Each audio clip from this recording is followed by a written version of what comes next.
My name is Naomi Stead. I'm the Head of Architecture here at Monash in the Faculty of Art, Design and Architecture, and it's my very great pleasure to introduce our fifth keynote, Professor Cameron Tonkinwise. In fact, I've known Cameron for a very long time, since I had started my first academic job at UTS in 2001, and you were already incumbent. Cameron is the Director of the Design Innovation Research Centre at the University of Technology, Sydney. He has a background in continental philosophy and continues to research what design practice can learn from material culture studies and sociologies of technology. His primary area of research and teaching is in sustainable design, specifically the ways in which service design can advance social sustainability by decoupling use and ownership, what these days is referred to as the sharing economy. He is also a strong advocate for the importance of critical practice-based design research. Cameron's current focus, in collaboration with his colleagues at Carnegie Mellon University and an international network of scholar practitioners, is transition design, design-enabled multi-level, multi-stage structural change towards more sustainable futures. Cameron's presentation today is titled End Design Studios Without Design Studies Now. Thank you very much, Cameron. Thank you, Naomi. Thank you very much for giving me the opportunity to speak to you today. I will be speaking specifically from the context of non-architectural design. So I consider myself to be a design studies scholar. I've had the great fortune of being at various institutions developing design studies curricula. Yes, getting the plural right there, curricula. So I've done that at various places, and to some extent this is a kind of polemic about the importance of design studies. It follows a polemic which I published a few years ago, and to some extent I'm kind of updating that for you today, or putting it in a different kind of context. But I'm aware that much of what I will say will sit uncomfortably for a lot of you from primarily architecture schools, where the problems are slightly different or don't translate directly. So I'm just putting this big caveat that I'm speaking specifically about non-architectural design, specifically in relation to some of the things that you heard Naomi talk about in the introduction, so around interaction design, UX, kind of the things that are at the forefront of non-architectural design at the moment, and what that kind of means for universities, particularly in Australia, doing that kind of educating. So that's the kind of caveat with which I just wanted to begin. And the other thing is normally I speak quite extemporaneously, and that gets me into a lot of trouble most of the time. And so for reasons that you will see, I'm actually going to read quite a lot today.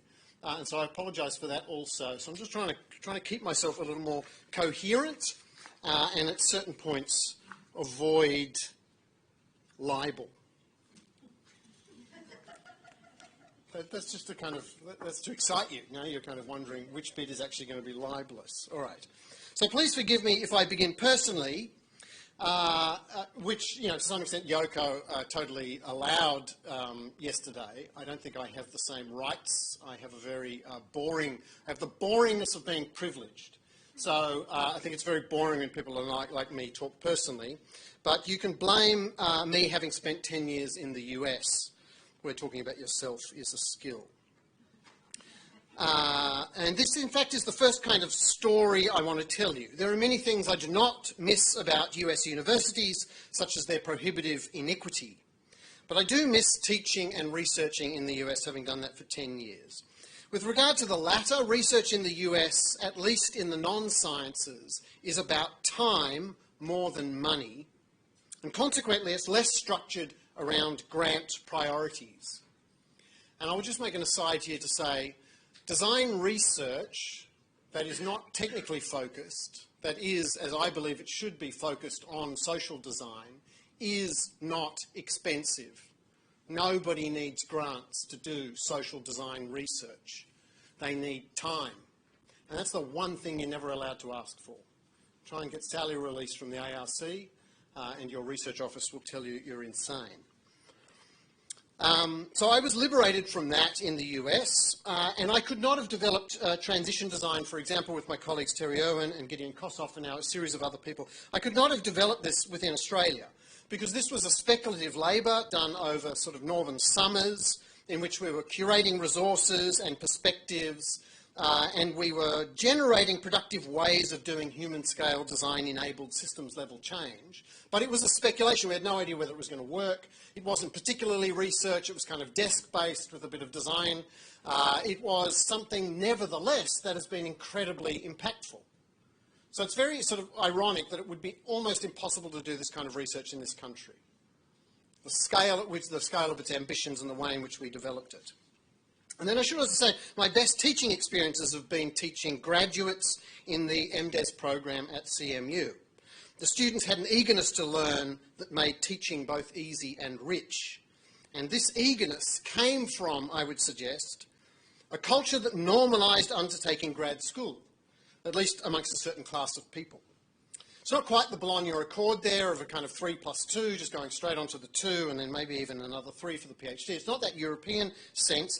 And in some ways I think it's better because the convention was to go and practice for 5 years and then head back to school. And literally that's the phrase, I'm going to go back to school. Beyond this generic sense that to be a professional meant learning further, it was about attaining mastery. But beyond this, there was also, and this is the second reason why I think it was nice teaching there and where their eagerness came from, an actual valuing of the liberal arts. The regulation of private education institutions in America with respect to undergraduate degree programs mostly entails policing minimum levels of liberal arts credit levels. So as you can see here, 75% for a BA, 50% for a BS, 25% for any other pre-professional degree such as design degree. This means that every design graduate in the US has 1 in every 4 of their subjects being a non-design subject. I don't know how many people are aware of that. I don't know if I'm talking to an audience that kind of knows it. These have to be distinct subjects. It's not possible to claim that a studio-based subject is a liberal arts subject just because it contains some reading, critical thinking, lectures, or contextual writing. This is the odd kind of set of definitions of what counts as a liberal arts course, according to SUNY. When I was teaching at Parsons, for example, Clive Dilno tried to promote what he called critical studios, which timetabled art, design, history, theory, which was his faculty. It timetabled those subjects immediately before or after a studio, even though they had the same content. They would have the same kind of problematic. And he would have to do that as 2 separate things because at the moment those courses were considered part of the studio. They were no longer liberal arts courses. So he had to do this to signal to the regulators the more liberal sides of what it meant to study design.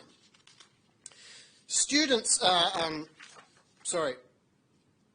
and these are particularly sort of, because they are not focused on professional skill development, this is what allowed them to kind of be illiberal.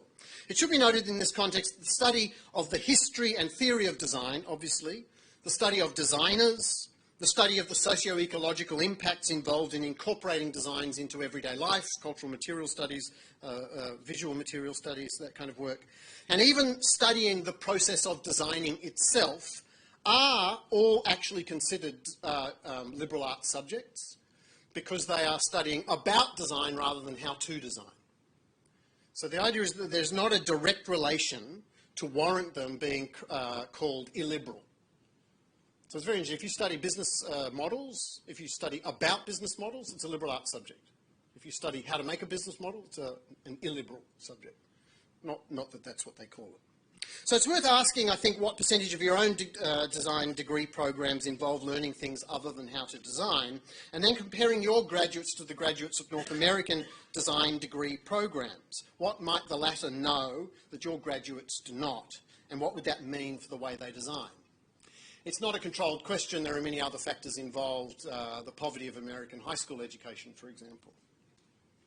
All this, by the way, is very particular to the fact that most of America is private design colleges, which far outnumber the number of design schools within universities. So I had the odd experience that I only taught in university-based design schools, so Parsons, which is part of the New School, and Carnegie Mellon. But there's only a handful of design programs within universities. Ordinarily, these are standalone art design colleges. And as a result, each of these standalone art design colleges have their own liberal arts units with their own liberal arts-based faculty members. So here, for example, is the academic section of RISD, the Rhode Island School of Design, one of the premier schools of design in the northeast of the US. And you can see they have many liberal arts departments. So they're not just outsourcing this to Brown University, which is just in the hill above them. They actually have to do this themselves. One of my greatest friends, Damien White, who is a scholar of Murray Bookchin, and Alan Ward, he's a social ecologist, did American studies as his PhD. I was surprised to discover when I was there that he was in fact in a design school. I did not expect him to be in a design school. I knew his work. I was looking it up at Parsons because we had the great fortune of sometimes being able to not assign readings and instead bring the people themselves in. I tried to find out where he was, and he was just up the road. He was just in RISD. So it was very odd. He later headed up that unit, the Liberal Arts Department of RISD. So I think this is a kind of interesting thing. And again, I would ask you the question, do your degree programs have sufficient numbers of people teaching design studies to actually constitute their own department? Or is it just one or two design historians plus an army of casual staff, most of whom are doing art history PhDs? So all this is actually the background to the first story. I'm telling you a pretentious story about why I miss being in the US and teaching because of the quality of the grad students. Not only does a certain class of American designers, which includes, by the way, a significant number of international students who studied in America and then sort of get bitten by this bug, not only do they expect to have to go back to school in the middle of quite successful careers, but they look forward to it. And what they're looking forward to, in my experience, is precisely the chance to engage with the more liberal side of studying. That's what they miss. They remember doing liberal arts subjects, and they really look forward to going back to grad school and doing that. They're eager to be challenged conceptually, precisely in ways in which their workplaces do not, and that they remember from their undergraduate days and miss. I don't want to over-romanticize this. The grad students I taught at CMU's MDes program, this is kind of the MDes program at CMU, they were focused on employment sufficient to pay back the cost of the degree, which was somewhere in the region of $150,000. Or if money was not an issue, which it was not for many of them, they were interested in employment of the symbolic status that they thought they were entitled to, being from that particular class. So they definitely thought about employment. They had no trouble. We used to have 100 companies come to hire from a pool of 20 graduates. So it was highly competitive. They all pretty much started with six-figure bonuses as the way they began. And being designers, they were still somewhat resistant to extensive readings or readings that they considered too quickly to be jargonistic, obviously. Nevertheless, these students were not only tolerant of, but did seek to be asked to think about things that were not immediately skills-based, especially if they took the form of free-ranging discussion with professors. It's amazing, like one of the things that American students love is one-on-one time with a professor. They will forgive everything about the degree program if you can just give them that once a semester. It's quite a cruel trick, by the way. So I certainly miss that. I miss teaching people who wanted to learn and wanted to learn things that had liberal arts elements to them, or liberal arts elements of inquiry to them. And another anomaly just worth noting is that a master's degree, oh sorry, I didn't show you this kind of program. So this is the master's degree. So I was responsible for two of these seminars, Seminar in Advanced Interaction Design Service Concepts. It's effectively liberal arts, though the regulations don't cover grad degree. So there's 3 seminars in the master's degree in addition to these kind of studios. And the whole of the second year is effectively an inquiry-based thesis project. So it was a rich and interesting program. Just another anomaly worth noting is that in America, the organisation that accredits design schools, particularly ones that aren't self-accrediting through universities, so this is NASAD, the North American Schools of Art and Design, they have specified that a master's degree is a terminal degree, which is an odd thing. I remember when I first started talking about PhDs at Parsons, we had to refer to them as post-terminal qualifications. So a terminal degree means it's the highest qualification you need to be able to teach. I don't know whether it says this. The MFA and equivalent programs, I know it's the line before, the art and design professions recognise that the MFA is the terminal degree for practitioners and educators in the studio arts. So it's illegal for an institution accredited under NASAD to demand a PhD of studio-based faculty at RISD, SCAD, Art Centre in Pasadena, any of those colleges accredited through NASAD. Terry Irwin withdrew Carnegie Mellon from NASAD, partly because they were already covered by CMU's accreditation, but over this very issue. She thought NASA was incredibly progressive, wasn't taking climate change seriously, and quite spectacularly withdrew it.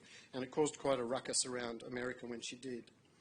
So this is why PhDs, by the way, remain rare in North American design schools. That was the reason I went to CMU, was because it's one of the few, one of the first, IIT the first, CMU the second. It's one of the only PhD programs. It had been Dick Buchanan's PhD program that it set up, and in the 10 years that he'd been there, it had graduated 9 people. And that was almost the entire number of PhDs in design, other than the ones coming out of IIT, which is a fee-based program. I'm not talking about Harvard and GSD. GSD obviously is not actually a design school. It's an architecture and landscape architecture school. All right, so this is why PhDs remain rare. But the impact went in another direction as well, which is that I think that's here, students knew that completing a master's gave them the right to teach design, something that they consequently expected to be able to do. To be a practitioner is to also go back and teach in America, and the degree program at CMU was small enough in number to actually give teaching assistance work to all students during their coursework. They would start TAing, and then they would co-teach, and then they would run an elective of their own in their final semester. And again, this meant that the students approached classes with an interest in understanding how teaching happened, not just with the instrumentally extractive attitude of just getting something out of the class. And again, NASAD specified this, saying that it's very important that these MFAs are taught in a way that they are also teaching, because that is actually part of the purpose of this particular degree. Now, clearly the situation is very different here, and this is my second story. When I was teaching for a rudely brief period at the University of Art and Design, UNSW Art and Design, the MDes program there has 400 enrollees, 90% international students, 70% from China. Those numbers suggest many things, one of which is how difficult it is to convince local students to pay for a master's degree in design. And obviously there are lots of issues here, but the way in which that compounds, and so the number of local students who would then enrol and see the nature of the cohort and then exit, which I think is terrible and manifests a fundamental racism, which is occurring all over Australia in terms of this particular. So I don't want to go in that direction. I'll push quite deliberately in an opposite direction. But it also means that there is a program in Australia graduating 200 people a year with mastery in design. There's a 2-year program which afforded a work permit after it. Many of those master's students remained in Australia to practice. If an MDes truly signals mastery, there should be soon, if not already, many more non-Australian masters practicing design in Australia than local students. I hope it's already apparent that I have no interest in a racist or patriotic, which is the same thing, reading of this situation. Right? So this is not me being Clive, paranoid, whatever his name is, ex-Australia Institute. Very worried about Chinese invasion of our universities at the moment. Clive. Thank you. I'm not in any way endorsing his position. I find it extraordinarily problematic. I actually think that all of this affords an important opportunity in terms of post-European futures of design that I'll come back to. But for now, I tell these stories just to raise the question of what entails mastery in design. What is an appropriate level of liberal design studies-based education to gain mastery? And if the previous two questions can be answered in terms of standards, how could those standards be enforced? So, as I say, I should make clear for legal reasons, if not for any others, I am in no way impugning the quality of the MDes at UNSW in Art and Design. I was asked to teach interesting design studies subjects when I was there, the History and Theory course and the Researching Design course. They continue to be taught by some of my colleagues who are even here, and very high-quality colleagues there, and when I left I was replaced by even higher-quality ones. I remain in contact with a few students. Interestingly, I just ran into one who wanted to do a PhD, but he's been snapped up by a startup doing a cow tracker UX. And so when I ran into him recently, he had just come back from doing field work in Western Queensland, southwestern Queensland. And as he told me the story, so he's a South Asian student, had done the MDes at UNSW Art and Design, now working on this cow tracker app as part of a startup.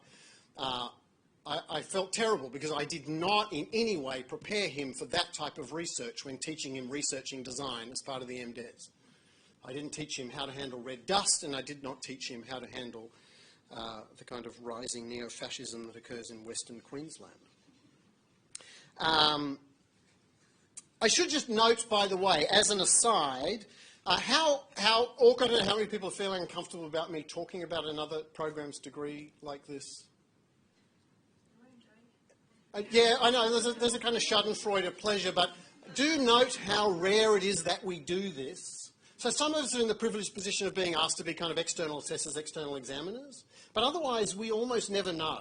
Like, I don't know how many people knew that there were 400 students currently enrolled in an MDes at UNSW Art and Design, and whether you really wish you did know that.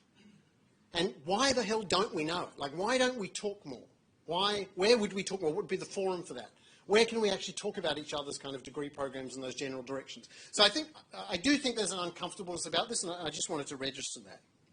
If one did feel that there was a problem with the quality of UNSW Art and Design's MDes program, and that the consequences were not just some form of betrayal of the commons, that is the market for postgraduate design education, but it was actually impacting the profession which we all believe in, flooding it with people who are claiming mastery, yet have not been educated to the level, at that level at all. If that was the case, and I'm only using it as a conditional, then it would be causing employers to question the very nature of design practice itself.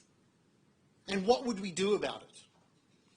Universities are self-accrediting by acts of parliament. This power is tempered in some domains by professional associations seeking supplementary certifications, the Bar Association in relation to law or architectural registration in this country as well, but not obviously in relation to design, which remains an unlicensed profession. Universities are required to audit regularly the quality of their degree programs and are in turn audited by the government. We all suffer this. We live in audit culture. And that quality assurance program process usually involves representatives from industry associations, so presumably the DIA and the AIGA have some oversight, for example, just to name a couple, but it's a mess when you come to non-architectural design, have some oversight over the nature and quality of master's degrees in Australia. So I went to DIA. I didn't realise they actually have a list of recognised courses. Monash's courses are recognised. My own University of Technology, Sydney, is unrecognised.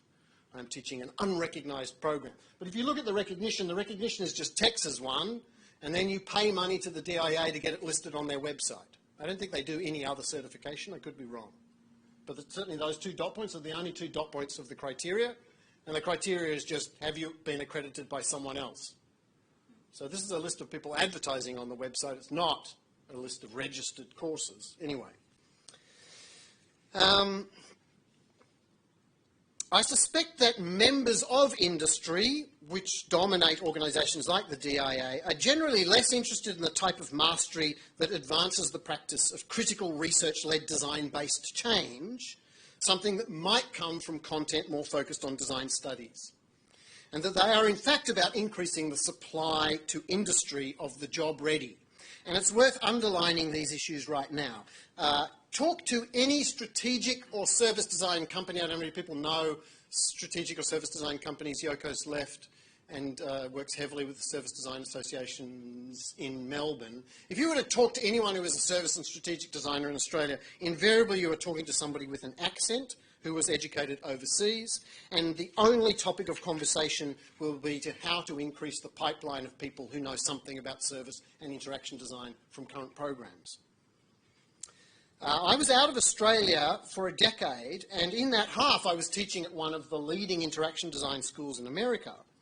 So it was sort of with some surprise that I came back to Australia to realise how few design schools had actually started teaching interaction design in any substantial way, and almost none teaching service design. And the people who teach strategic design tend to be in management and leadership and not actually design programs. So I was really surprised by this massive gap. So if undergraduate programs remain centred on 20th century design disciplines, then the only source of employees for these kinds of service and strategic design firms, which include the Big Four, which include every bank. They're all desperate to have their own internal UX teams. They tend to be postgraduate degrees. So what these associations want from postgraduate degrees is the supply line that they're not getting from product, fashion, interior, visual communication degree programs in undergrad, which just haven't changed. So there's a kind of pressure now for the grad degree to just be alternate qualification. The rise of Academy XI and General Assembly in Australia is a direct result of universities in this country not pivoting fast enough to the new demands of industry. I note that Academy XI, which used to have a number of marketing videos explaining why a university degree was no longer necessary in the agile world of UX, are now actually becoming an outsourced provider of subjects to postgraduate degree programs at universities. UNSW is one of them, I believe. And I know this because I was recently phoned by somebody at Academy XI saying, would I like to buy some of their courses and put them in the master's degree at UTS? And I said, hell no. You're the enemy. I didn't say that to them. I said, tell me more. I'm really interested to know about the content of your degree program. Of course, places like Academy XI have zero design studies education. Should all this, the question of the maintenance of the quality and advancement of design education, particularly postgraduate design education, and especially in relation to the presence of design studies, be considered of concern, perhaps even a crisis? I believe so. And I'd like to give 3 interrelated instances of just how much needs to be thought through and transformed about design education. I will not discuss the most obvious demand for the complete redirection of education, but especially design education, as a result of, as we heard this morning, climate change. It's perhaps well known, and this is also the problem, which I think was one of the answers to the question this morning. We all know and nobody's doing anything about it, so maybe we don't need to do anything about it.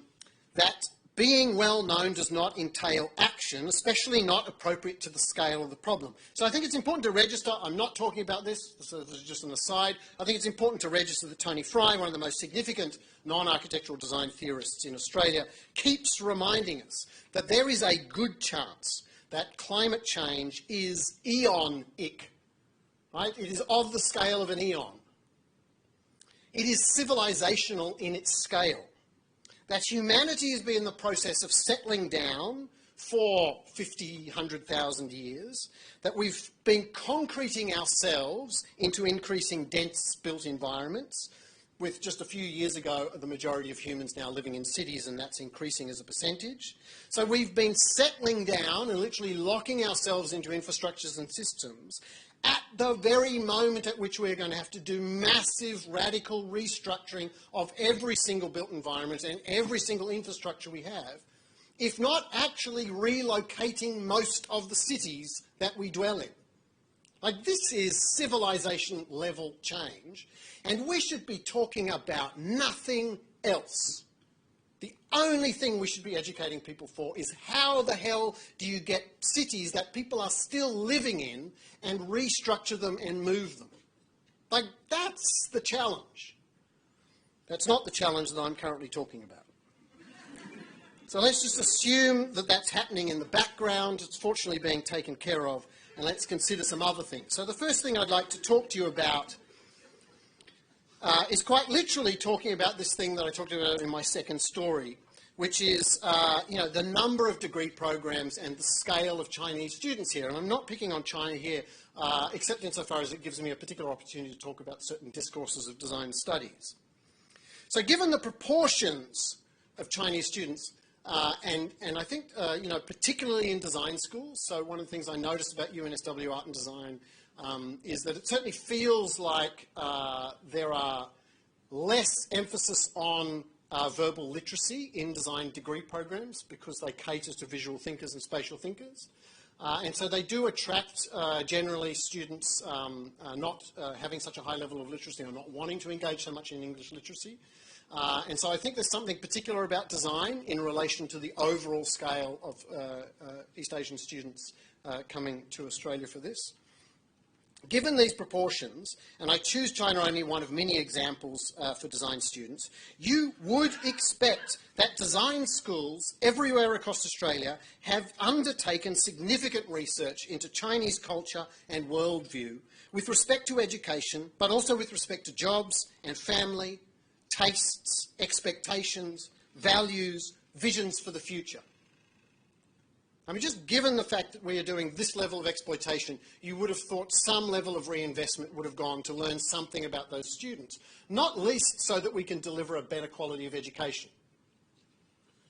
Conversely, one would expect that a key part of design education involves design studies subjects helping Chinese students, for example, amongst others, acculturate to the context of the Eurocentric methods and perspectives being taught.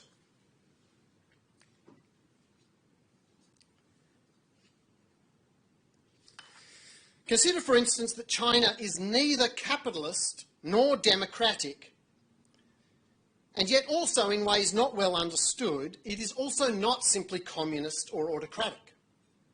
So it is a completely different thing for which just even 20th century versions of sociology are inadequate. Right? It's a whole new way of understanding about ways of being in the world. If design materialises values, if it delegates morality, as Bruno Latour usefully has defined it, what happens when those values are fundamentally different from the ones that have been the background for the development of design over the last 100 years? François Jullien, I find, is a very good reference point in terms of understanding the extent to which China itself represents a completely different ontology to that of the West. We heard a lot about Japan yesterday, so I'm trying to sort of emphasise China here. This difference has been occluded by complex interactions and not only China's own recent history. Maoism and the Cultural Revolution's near annihilation of all previous worldviews, such as Taoism and Confucianism. And then the forces of globalisation that, in Jullien's nice formulation, use the morality of the universal to impose the design of the uniform, obliterating what is and is not common. It's a gorgeous book. There's not many people have encountered it. But the distinctions that Jullien draws between the universal, the uniform, and the common are exquisite, really useful for understanding comparative philosophy between ancient China and ancient Greece. You know, now we're in Ramsey Institute world of Western civilization. I should quickly be asking for some funding for this. These differences are interesting for lots of different things, but particularly for design. François Jullien's book, The Propensity of Things, I think is one of the best design studies texts around. Again, oddly, when Bruno Latour was trying to understand design, which he still doesn't quite get, one of his key reference points is that book. Like, it's really interesting that he went to a fellow Frenchman, is obvious, but he went to a French sinologist to understand it. These differences are significant, and I would draw attention to Yuk Hui's recent book, The Question Concerning Technology in China. China is one of the few histories in the civilizations of all peoples of the world that have managed to explicitly say no to a range of technologies. The West cannot say no to technology. Nobody wants autonomous vehicles, but they're going to come. Right? We just can't say no to anything. China explicitly said no to guns. China explicitly said no to a whole range of different things. So it's an extraordinarily interesting ontology in relation to design in that regard. So it is therefore consequently essential that designers learn not only how to serve what might be distinctive about Chinese markets or a people with quite different affordances and conventions of use, but also to learn from Chinese context new ways of designing. I'm just noting here, by the way, the kind of really crude examples, the use of QR codes. No Westerner anywhere ever uses a QR code except a student at a grad show because they were told to design like that. But, you know, it's an absolute norm in East Asian contexts to use QR codes. I've got the images here of the ontological difference that comes from ideographic languages, an extraordinary history here, which I think every visual communication designer should learn, just how difficult it was to actually develop the technology to come up with keyboards that could handle kanji and various character-based languages. Just what goes on in literally the kind of neurophysiology of the brain of people for whom language is not just phonetic representations and words, but has a whole third dimension in every single case. It's very clear that Chinese students amongst us have a completely different way of processing the world to those who cannot understand character-based languages. So I think all these things are particularly interesting, and as I say, also to try and deal with a culture that, by choice or not, and that is precisely the issue, are subject to large-scale facial recognition and social evaluation systems. To put this in a larger context, all design, as with all professions and disciplines of the university, are now subject to pressures to decolonise. So this was the event I was at last week in Porto. This was the Papanek Symposium, which occurs every year. This year they gave ground to the Decolonising Design Group, which is a highly political group of young scholars. They've all just managed to get their PhDs now from around the world. This was actually their first physical gathering together to run this workshop. Decolonising is obviously not an easy task, not least because of the complex intersections between all those who represent the colonised.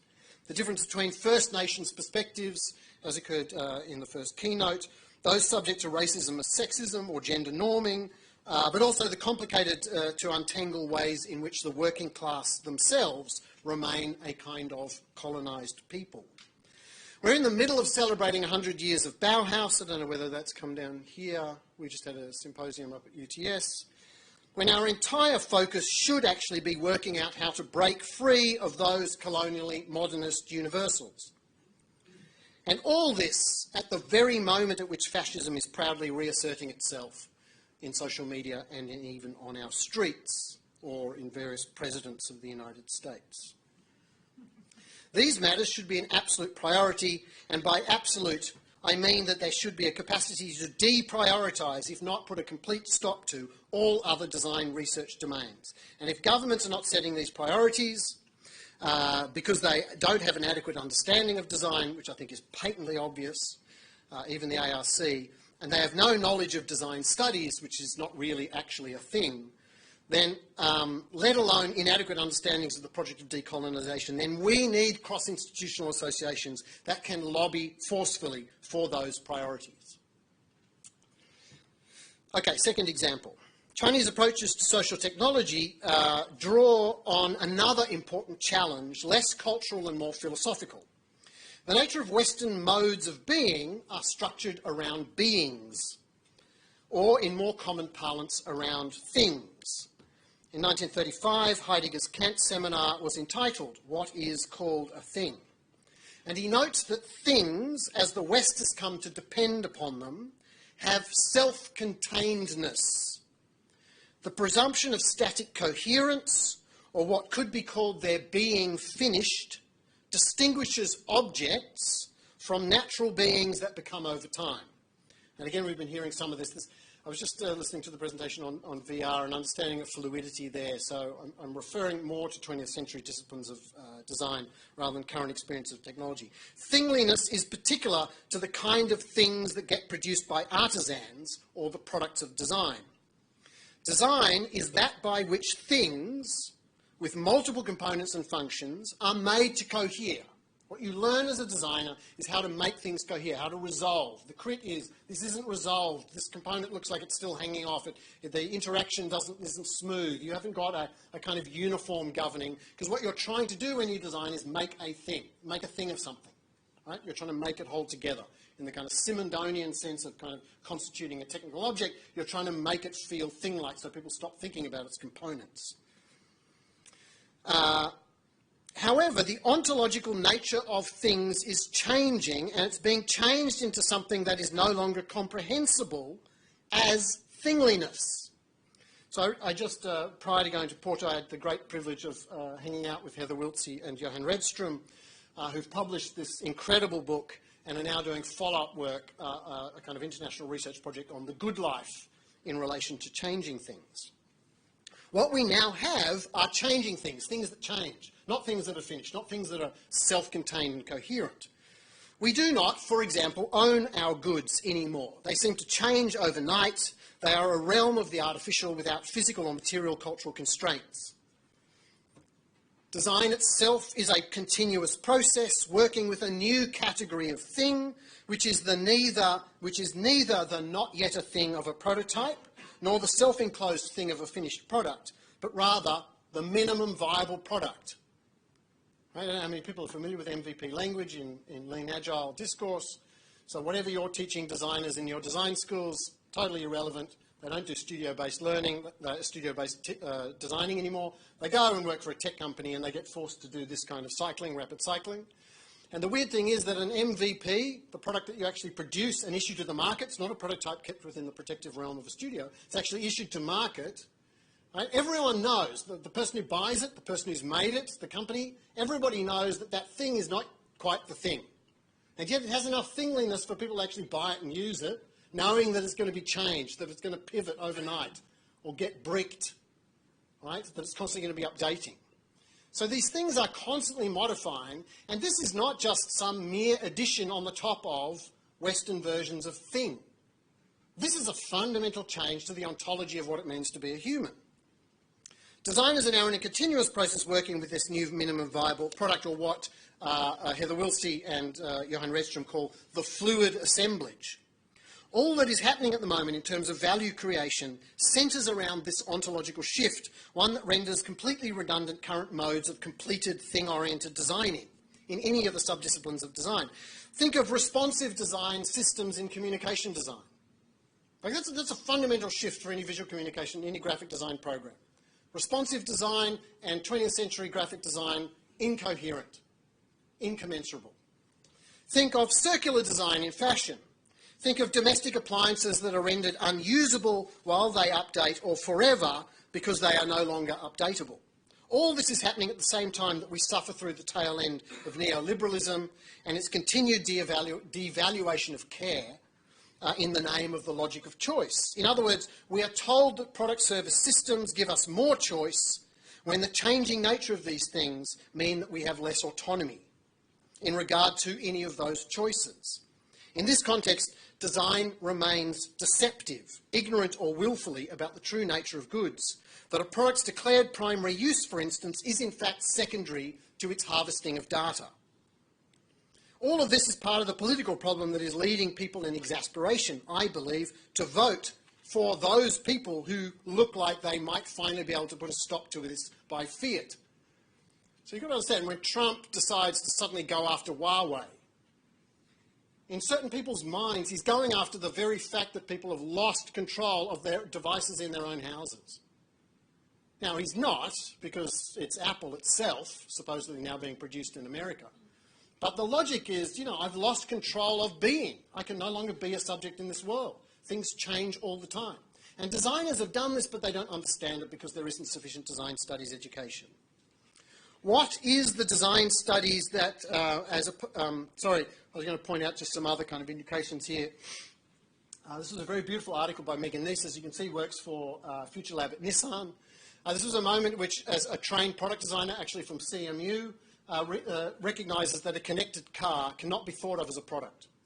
It actually needs to be thought of as a place-based ecosystem. The answer to her question here, what is a product now, is a place-based ecosystem. And that's how they're directing the development of mobility at Nissan. So it's a kind of interesting example of a product designer realising that the world's been taken from under her feet and kind of is smart enough to actually work out how to begin to negotiate this. So where is the design studies that is adequate to all these conditions as a politically philosophic discourse? How to move from the ethics-based courses based on Aristotelian world filled with chromata. So Aristotle was a world of people who owned things, things of use, so his ethics is tied up with that kind of thingliness. Don't we need a whole new way of actually doing ethics in the world of changing things? We need something like Genevieve Bell's calling for a new applied science. How many design schools, for example, have mandatory critical software studies courses or social media studies courses? So we've just introduced one at UTS, in which we try to get all the different designers to engage with the ways in which their data is being manipulated and themselves are being projected in relation to social media, just as a liberal arts course, not so that they can design it. So just, yeah, how many are actually politically adequate to all this? All right, you've seen that before. Third one, The third one is a challenge I'd like to talk to you that looks like it comes from a completely different context. It comes from my current responsibilities at UTS, though there are some cultural ontologies that I think it shares with the first two. So I am currently, I've been made the director of the Design Innovation Research Centre, as you heard, which incorporates the more than decade-long research of the Designing Out Crime project established by Professor Case Dorst. That project, or it's actually a large set of projects sponsored by New South Wales Justice, works across the institutions of criminal justice, primarily in crime prevention. This is an interesting form of design because it seeks to enable rather than disable.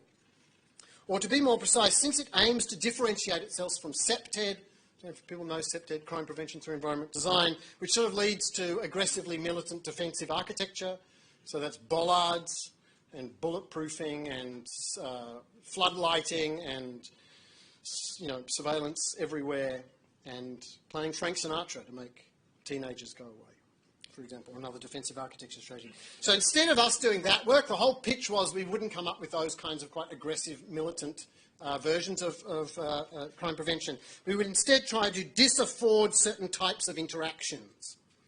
So this is a type of reframing, which is the basis of the methods that Case extracted from the project work, over 100 projects in both New South Wales and the Netherlands.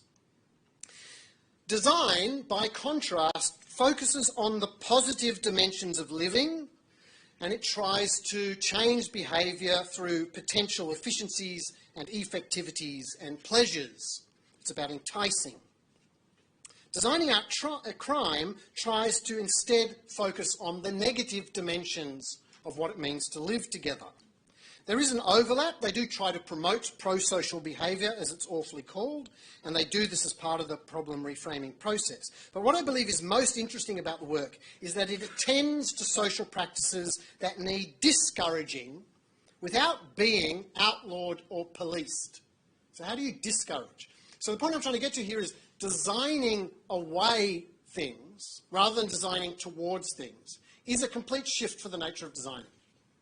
Like, it's not what designers generally learn how to do.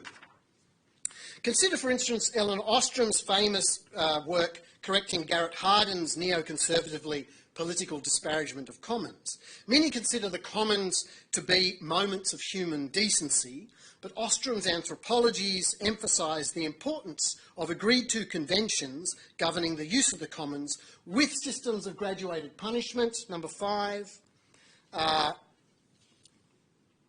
and resulting from established practices by those who take responsibility for monitoring the use of the commons, which is the blue one there. Right? So commons are only sustained by people having agreed to conventions for dealing with negative behaviour. So there's a side of sociology that doesn't imagine that we're all just lovely. It does recognise these other. This social realism about human interactions, which is nevertheless not some fatalism about human nature, has the potential to be a wholly new and much needed complement to design's predilection for enticement. It's a proactive ethic rather than one that's merely precautionary or reactive. It requires versions of co-design that do not merely use the social to design the material, but rather try to use the material to design the social, which can only be done by staying with the trouble, to use Haraway's beautiful title, rather than finishing things off. So now you can see that, in fact, this designing away, disaffording, antisocial, if it's not going to be militant and policing and surveillance, needs to be ongoing engagements in conventions and the maintenance of those conventions. So it's a very different focus for social design. All this demands something like a critical and interventionist anthropology, a psychology that takes as its unit the entangled and distributed self, a sociology that starts with practices as the basic unit of society, and a parametric determinist philosophy that seeks to change the world rather than merely understand it. Parametric determinism is Marxist jargon for what do the current conditions of history actually allow as options. All of this looks nothing like design history, and it only looks a very tiny bit like bits of design theory. So I think this is what we need in response to these kind of 3 things. This would not just be a discourse, whether research or teaching. It would actually have to be something like a lobby group. It would have to be an argument for a new subdiscipline, one that needed resources and hires and training in PhDs. It would have to be an argument about research priorities, about where impactful research should actually be done separate to the demands of industry. It would need to acquire the power to determine what actually counts as mastery in a 20th century decolonised designing adequate to the different ontologies involved in a commons-based version of changing things in an era of Chinese globalisation. In which case, one last point, lobbyists have to have enemies as well as friends. To do this, let me pick on my own current institution rather than my former institution. Design is now finally acknowledged as central to the nature and consequences of our societies. And everyone wants a bit of it. At my institution, as you can see, the Advanced MBA in the business school has design at its very core. And yet they have not one single design-trained faculty member. The Faculty of Transdisciplinary Innovation at UTS teaches the Bachelor of Creative Intelligence based on Case Dorset's frame creation process, and as of March next year they'll teach a Master's. In this case the word design has studiously been avoided, but it is clearly design-based and oriented as a systems and research process. And then there's all the design-driven innovation that we all suffer as our universities do startup mania. An interesting information visualisation, I believe, would be to capture whether any other department has its title used by other departments as much as design. Everyone disses design thinking, but it's important not to underestimate its impact. It has positively signalled the capacity of design to be a change agent, but then it's immediately relocated that agency to Big Four consultants. In reaction, I've noticed the extent to which it has caused or allowed design schools to recoil back into craft and technique. Systems change is for design thinkers as opposed to those of us who are committed to material quality. So it's funny why I've noticed that design schools in Australia have gone completely in the opposite direction as a result of design thinking. Best not to be contaminated by all those business innovators. But design thinking, I think, has had an even more significant impact on design studies rather than design. Design thinking is without theory, very deliberately, especially critical theory. It's hyper-positive. Design studies classes are increasingly being replaced, I feel, by social design thinking challenges. There's no need to read Foucault. Just do a collaboration with some community group. Fail early and fail fast with them. So I think this is a contagion that needs to be eradicated. So I am today formally announcing the formation of a Design Studies Association.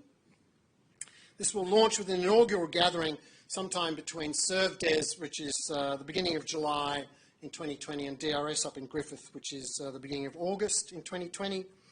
And it will be publicly critiquing with a view to discrediting design education without at least 25% design studies focus from 2021. You have been warned. Thank you.